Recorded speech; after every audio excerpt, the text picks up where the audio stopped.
प्यारे बच्चों, संस्कृत श्लोक गायन की श्रृंखला में आज हम जो श्लोक सिखाने जा रहे हैं उसमें विद्या का महत्व वर्णित किया गया है।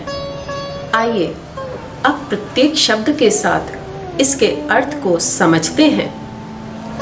सुखार्थिनः कुतो विद्या, विद्यार्थिनः कुतः सुखम।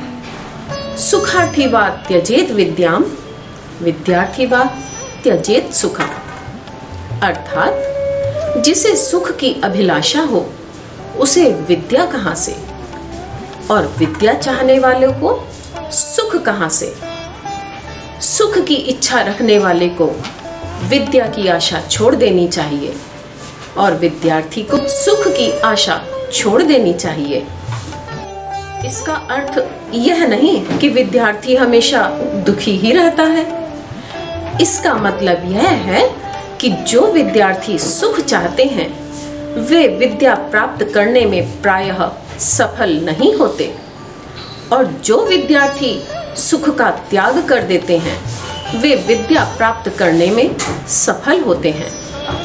सुखद तथा आरामदायक स्थिति को त्याग कर ही प्रायः विद्यार्थी सफल होते हैं।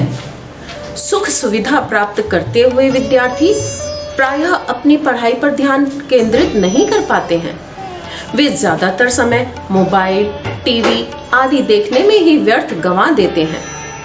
विद्यार्थियों को एकाग्रचित्त होकर अध्ययन और ज्ञान चिंतन करना चाहिए। विद्यार्थियों के लिए यह जीवन अपने भावी जीवन को रोशनी प्रदान करने का सुनहरा अवसर देता है। यह चरित्र निर्माण का भी समय है। अपने ज्ञान को सुदृढ़ करने का यह महत्वपूर्ण समय है। सफलता प्राप्ति के लिए कुछ कष्ट तो उठाने ही पड़ते हैं। जिस तरह आग में तपे बिना सोना शुद्ध नहीं होता, ठीक उसी तरह कष्ट उठाए बिना विद्यार्थी भी सफल नहीं हो सकते। विद्यार्थी को स्वाध्याय तथा परिश्रमशील होना चाहिए। बिना परिश्रम के विद्या प्राप्त नहीं हो सकती।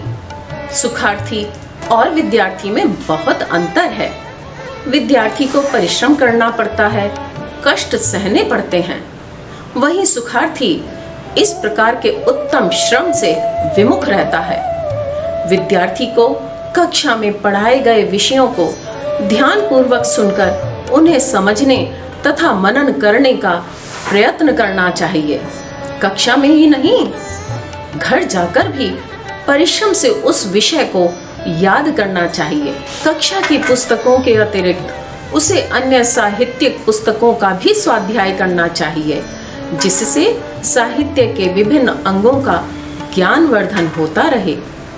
विद्यार्थी को अपना समय व्यर्थ की बातों में नहीं बिताना चाहिए।